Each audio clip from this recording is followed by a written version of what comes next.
city. I will say, because we have the legislature debating property tax reform, I mean, that is pretty fundamental to a more recent trend for cities, because it's not just, oh, we can approve this development and it'll contribute this much to the tax base. You're starting to realize ownership matters, and it is, dramatic sort of proposals where they might potentially cap the property tax base for local governments in cities across the state is an existential threat to cities as we know them in Raleigh. So I will say I would have answered that differently a few weeks ago, but with the General Assembly coming back in and some of these really dramatic proposals around property taxes, and as y'all know, and I'm sure South Carolina, I don't know exactly how it works there, we have very few income streams at a local level. It's mostly property tax, and we get some sales tax, which has been pretty flat, and then of course we do have water, sewer fees, some things like that. But we don't have income tax here. We don't have a lot of other, alternatives. So if those property taxes are capped, it essentially means a cut in services. Because it's capping the revenue at the municipal level is already pretty challenging, right?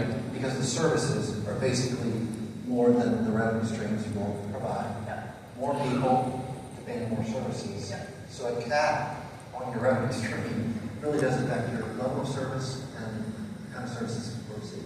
Right. So you're going to have to make decisions on what services you keep and what services you cut. Yeah, and the biggest portion of our general fund budget is police, fire, and emergency services. So, you get into trade-offs that I'm not sure people will like, but if something's on a ballot that says, do you want your property tax taxed? Your property tax cap, I'm sure a lot of people would think, yeah. Sure. Right. So that is a big looming issue right now for cities. Okay. Lauren? Sure. Thoughts on this one? Yeah, so hi everyone.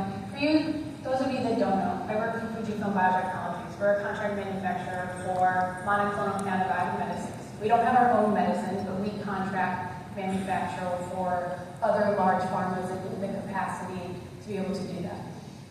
And in life sciences in North Carolina, there's probably not a day that goes by that we don't see another announcement. I think since 2023, something like $18 billion of investment, almost 60 different expansions announced, and about 7,500 jobs. So it's huge. Manufacturing is becoming really important in this area and becoming a hub for biopharma.